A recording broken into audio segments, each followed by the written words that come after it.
तो इस कहानी के एपिसोड 2 की शुरुआत में हमें रेंतारो दिखाया जाता है और ये बंदा अभी काफी ज्यादा सोच में डूबा हुआ था। मतलब वो वागुरी के बारे में सोच रहा था और वो सोच रहा था कि वो मुझसे बिल्कुल भी नहीं डरी, बल्कि सभी लोग मुझसे काफी ज्यादा डर जाते हैं और साथ ही वो मेरे शॉप की कस्टमर भी है जो हमेशा मेरे शॉप पर आती है। लेकिन अभी रेंतारो के लिए सबसे बड़ी प्रॉब्लम ये थी कि वो उनकी सबसे बड़े दुश्मन वाले स्कूल की अपोनेंट थी, मतलब कियो हाई की स्टूडेंट थी। और ये चीजें मैंने आपको काफी अच्छे तरीके से बता रखी है कि दोनों स्कूलों के बीच में कितनी अच्छी वाली दोस्ती है। इसके बाद रेंतारो बता रहा होता है कि आज भी स्कूल से घर आते टाइम वो लड़कियां सचमुच काफी वियर्ड तरीके से हमारी तरफ देख रही थी। और इसके बाद तभी रेंतारो के बाकी दोस्त भी वहाँ पर आ जाते हैं और वो सभी उसी स्कूल के बारे में बात करने लगते हैं। और ओसामी जो भाई वो तो लिटरली वहाँ पर काफी ज्यादा बैड बंदा था, मतलब वो काफी ज्यादा बुराई कर रहा था। लेकिन रेंतारो के दिमाग में तो अभी कुछ और ही चल रहा था, मतलब उसके दिमाग में तो वागुरी की बातें चल रही थी और वो सोचने लगता है कि सचमुच मैंने काफी ज्यादा बेवकूफी की, मतलब मैंने वागुरी के बारे में इतनी सारी चीजें सोच ली थी। और इसके बाद अभी ओसामी बताने लगता है, भाई तुझे कुछ हुआ है क्या? मतलब जैसे ही तू कियो हाई स्कूल को देखता है तो काफी ज्यादा वियर्ड हरकतें करने लगता है। और रेंतारो भी ना काफी ज्यादा हैरान होकर बोलता है, भाई तू पागल है क्या? आखिरकार मैं इस तरीके की हरकतें क्यों करूंगा? और इसके बाद ना सभी क्लास के बंदे उसकी तरफ देखने लगते हैं। थोड़ा तेज बोला था ना इसलिए। और ये देखकर उसके दोस्त भी काफी हैरान हो जाते हैं और बोलने लगते हैं, भाई तूने कुछ ज्यादा ही रिएक्शन दे दिया उस बात पर। इसके बाद फिर टीचर पढ़ा रहे होते हैं और साथ ही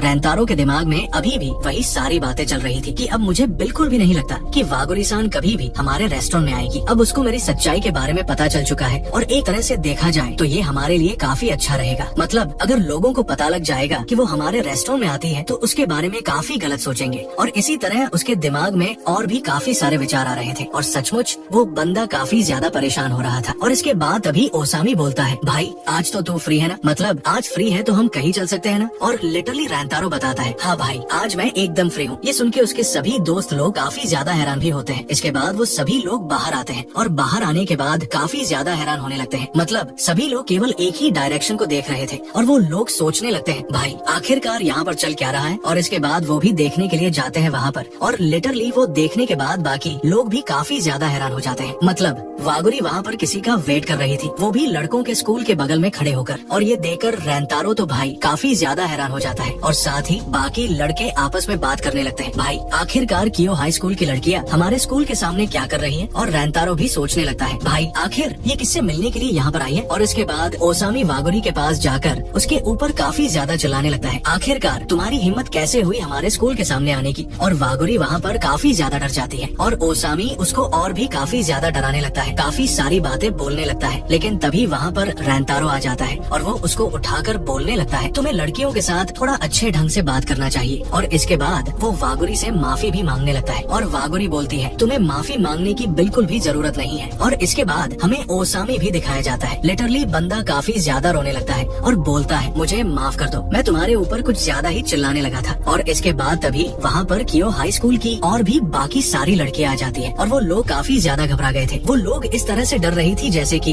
भाई ये लोग आखिरकार क्या कर देंगे उनके साथ। और इसके बाद वो लोग वहाँ से वागुरी को लेकर जाने लगते हैं और इसके बाद ओसामी बोलने लगता है, तुम्हें इस तरह से नहीं जाना चाहिए, पहले तुम्हें माफी मांगनी चाहिए। और लिटरली भाई वो लड़कियां सबसे पहले तो ओसामी को धक्का दे देती है और काफी बुरी तरह से उनकी तरफ देखने लगती है जैसे कि भाई वो लोग कोई साउथ की फिल्म के गुंडे हो। और लड़कियां वागुरी को लेकर वहाँ से जाने लगती है और वागुरी अभी भी वहाँ पर रेंतारो की तरफ देख रही थी। और इसके बाद लड़कों का ग्रुप भी वहाँ से जाने लगता है। इस टाइम पे ओसामी तो काफी ज्यादा गुस्सा हो रखा था और रेंतारो सोचने लगता है, भाई आखिरकार क्या हो रहा था वहाँ पर और क्या वो कहीं मुझसे मिलने के लिए तो नहीं आई थी? और वो सोचता है, आखिरकार वो मुझसे क्यों मिलने के लिए आएगी? मतलब मैं कुछ ज्यादा ही गलत सोच रहा हूँ। और इसके बाद तभी ओसामी रेंतारो की तरफ देखता है और काफी ज्यादा हैरान होकर बोलने लगता है, भाई तेरा फेस काफी ज्यादा वियर्ड सा लग रहा है। और साथ ही बाकी लोग भी वहाँ पर बात करने लगते हैं और रेंतारो बोलता है, तुझे बकवास करने की जरूरत नहीं है। और इसके बाद रेंतारो भी सोचने लगता है, भाई आखिरकार मुझे क्या हो रहा है? मतलब मैं कहीं खुश तो नहीं हो रहा हूँ ना? अरे नहीं यार, आखिर मैं खुश क्यों होऊंगा? और सच बताओ तो मुझे अभी इन सभी चीजों के बारे में बिल्कुल भी नहीं सोचना चाहिए और मुझे अपनी नॉर्मल लाइफ को स्पेंड करना चाहिए। सच बताओ तो भाई ये एनीम एकदम साउथ की मूवी वाला फील दे रही है। आपको क्या लगता है? कमेंट में बताना। फिर इसके बाद वो लोग कैरियोके जाते हैं एंजॉय करने के लिए और ओसामी वहाँ पर गाना गा रहा था और भाई वो एक तरह से काफी बढ़िया गा रहा था। और इसके बाद साकू बताने लगता है, रेंतारो तुमने अपना गाना चूज किया क्या? और रेंतारो बताता है, हाँ भाई 5 मिनट और दे दे बस। और जो ओसामी होता है ना उसको 90 स्कोर मिलते हैं गाना गाने का और वो बताता है, सच बताओ तो मैं इससे भी बढ़िया स्कोर कर सकता था। साकू वहाँ पर रेंतारो इशारों को काफी गौर से नोटिस करता है और इसके बाद बोलने लगता है, भाई तुझे कोई प्रॉब्लम है क्या? मतलब अभी या फिर पहले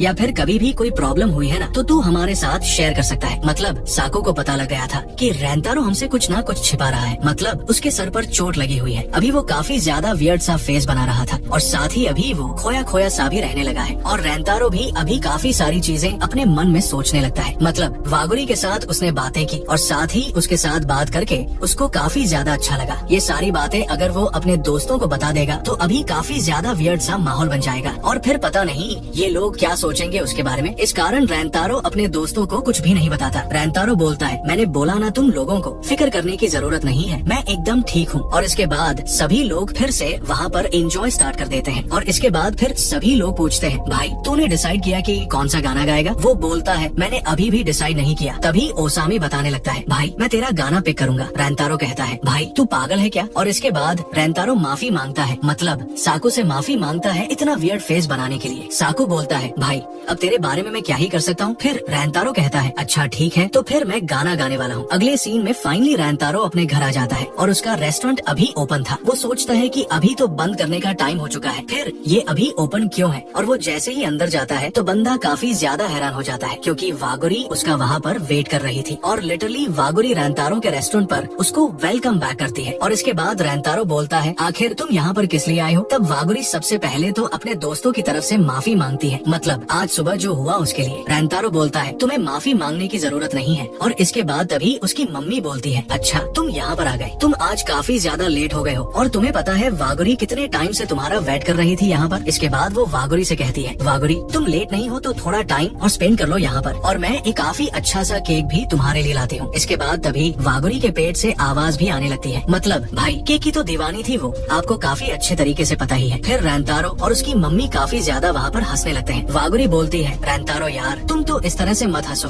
मुझे काफी ज्यादा एम्बेरसिंग सा फील हो रहा है। रेंतारो बोलता है, प्लीज मुझे माफ करना इसके लिए। इसके बाद तभी रेंतारो बोलता है, क्या हम दोनों एक साथ बैठकर केक खा सकते हैं? ये सुनकर वागुरी भी काफी ज्यादा खुश हो जाती है और अगले सीन में हमें वागुरी केक खाते हुए नजर आती है और उसको काफी ज्यादा अच्छा लगता है। और रेंतारो सोचता है कि केक खाते वक्त ये सचमुच काफी ज्यादा क्यूट लगती है। और इसके बाद तभी वागुरी बोलती है, तुम्हारा फ्रेंड जो था वो तो ठीक है ना? रेंतारो बोलता है, अच्छा तुम ओसामी की बात कर रही हो, तुम उसकी फिक्र मत करो। इसके बाद तभी रेंतारो बोलता है, आखिर तुम गेट के पास क्या कर रही थी? वागुरी बोलती है, अच्छा वहाँ पर तो मैं तुम्हारा वेट कर रही थी। और ये सुनकर रेंतारो काफी ज्यादा हैरान हो जाता है। इसके बाद वागुरी फिर माफी मांगने लगती है और रेंतारो बोलता है, तुम्हें माफी मांगने की जरूरत नहीं है। फिर वो काफी ज्यादा शर्माते हुए कहता है, जब मैं तुम्हें पहली बार मिला था और तुमने मुझसे बात की थी तो मुझे उस टाइम पर काफी ज्यादा अच्छा लगा था। और एक तरह से वो अपनी पूरी बातों को कंप्लीट नहीं करता, लेकिन वागुरी को सारी चीजें समझ में आ जाती है और इसके बाद दोनों ही कुछ रियलाइज करते हैं और फिर काफी ज्यादा ब्लश करने लगते हैं। फिर इसके बाद रेंतारो बताने लगता है, सच बताओ तो मैं अभी काफी ज्यादा डर गया था, मुझे ऐसा लगा था कि अब तुम मुझसे फिर कभी नहीं मिलोगी। वागुरी बोलती है, आखिर ऐसा क्यों होगा? रेंतारो बताने लगता है, तुम्हें पता है कि हम दोनों स्कूलों के बीच में कितने ज्यादा प्रॉब्लम्स हैं। मुझे लगा था कि तुम कियो हाई स्कूल में हो, इसलिए अब तुम मुझसे कभी भी नहीं मिलोगी। तभी वागुरी बोलती है, सच बताओ तो मैं काफी ज्यादा खुश हो गई थी जब मुझे पता लगा था कि तुम उस स्कूल में पढ़ते हो। और इसके बाद वो काफी ज्यादा उदास हो जाती है और वो बोलती है, अच्छा ठीक है, तो फिर अभी काफी ज्यादा टाइम हो गया है, अब मुझे यहाँ से जाना चाहिए। रेंतारो उसकी बात सुन के और उसके रिएक्शन को देखकर काफी ज्यादा हैरान हो जाता है। इसके बाद वागुरी वहाँ से जाने लगती है और बताती है, सच बताओ तो मुझे तुम्हारे बारे में जान के काफी ज्यादा अच्छा लगता है और केक के लिए बहुत बहुत शुक्रिया। और लिटरली जाते वक्त वो काफी ज्यादा उदास लग रही थी और रेंतारो उसकी बातों पर ध्यान नहीं दे रहा था, बल्कि उसके फेस पर ध्यान दे रहा था। रेंतारो को तो अभी समझ में नहीं आता कि आखिरकार यहाँ पर हो क्या गया। तभी उसकी मम्मी वहाँ पर आती है और वो बोलती है, आखिर वागुरी कहाँ पर गई? और लिटरली रेंतारो की मम्मी उसका फेस देख के काफी ज्यादा डर गई थी क्योंकि अभी रेंतारो एकदम ज़ॉम्बी की तरह लग रहा था। और इसके बाद सारी चीजें रेंतारो अपनी मम्मी को बता देता है। रेंतारो तो काफी ज्यादा घबरा गया था। तभी अचानक से उसकी मम्मी उसके सर पर एक थप्पड़ मारती है और अभी मम्मी भी काफी ज्यादा गुस्सा हो गई थी और वो बताने लगती है, मुझे ये बताओ कि जब तुम वागुरी को देखते हो तो तुम्हें कैसा फील होता है? एक तरह से रेंतारो सोचने लगता है, सच बताओ तो जब वो मेरे साथ टाइम स्पेंड करती है तो मुझे काफी ज्यादा अच्छा लगता है, लेकिन मैं नहीं चाहता कि मेरे कारण उसको कोई भी प्रॉब्लम हो क्योंकि हमारे स्कूल का इमेज काफी ज्यादा खराब है और मेरे कारण वो भी प्रॉब्लम में आ सकती है। मतलब उसके दिमाग में और भी काफी सारी चीजें चल रही थी और तभी उसको कुछ रियलाइजेशन होता है और वो सबसे पहले तो अपने फेस पर एक जोरदार पंच मारता है और लिटरली उसका पंच काफी ज्यादा पावरफुल था, मतलब नाक से खून निकलने लगता है। और ये देखकर उसकी मम्मी भी काफी ज्यादा हैरान हो जाती है और बोलती है, तुम पागल हो क्या? आखिर तुम किस तरह की हरकतें करने लगते हो? वो बोलती है, तुम्हें ऐसा नहीं करना चाहिए था। रेंतारो बोलता है, मम्मी आपने सही कहा, मतलब मुझे अभी सब समझ में आ चुका है। और वो अपनी मम्मी को काफी ज्यादा धन्यवाद भी करता है। फिर अगले दिन हमें रैंतारो दिखाया जाता है जो वागुरी का वेट कर रहा था। तभी वहाँ पर वागुरी आती है। वो भी रैंतारो को देखकर काफी ज्यादा हैरान होती है। इसके बाद वागुरी बताती है, आखिर तुम्हारे फेस को क्या हो गया? रैंतारो उसका कोई भी रिप्लाई नहीं करता और बोलता है, प्लीज मुझे माफ कर दो, मैंने तुम्हें काफी ज्यादा हर्ट कर दिया है। वागुरी कहती है, तुम्हें माफी मांगने की जरूरत नहीं है, माफी तो मुझे मांगनी चाहिए। और इसके बाद वो नीचे बैठ जाती है। उसको अभी काफी ज्यादा बुरा लग रहा था। वो बताती है, मैं वहाँ से तुम्हें बिना कुछ बोले ही चली गई थी और मुझे पता है कि उसके बाद तुमने काफी ज्यादा थिंकिंग बना ली होगी और तुमने काफी ज्यादा सोचा होगा उसके बारे में। मतलब फनी बात बताओ, यहाँ पर वागुरी को लग रहा था कि उसने रैंतारो को जाते वक्त कुछ नहीं बोला, इस कारण रैंतारो को काफी ज्यादा बुरा लगा होगा। और इधर रैंतारो के दिमाग में कुछ अलग ही बातें चल रही थी। मतलब यार कितना प्यारा सा मोमेंट था, देखा जाए तो दोनों की जोड़ी काफी क्यूट है। अभी रैंतारो के दिमाग में यही सारी बातें चल रही थी कि आखिर उनके दोस्तों को पता चल जाएगा कि हम दोनों आपस में बात करते हैं तो उसके बाद क्या होगा। मतलब कुल मिलाकर घुमा फिराकर स्कूल प्रॉब्लम में आ जाता है। रैंतारो काफी सारी चीजें फिर सोचता है और बताने लगता है, सच बताओ तो मैं जब तुम्हें पहली बार देखा था तो उसके बाद मुझे काफी ज्यादा अच्छा लगा। जब तुम मुझसे बात की थी उसके बाद मुझे और भी काफी ज्यादा अच्छा लगा।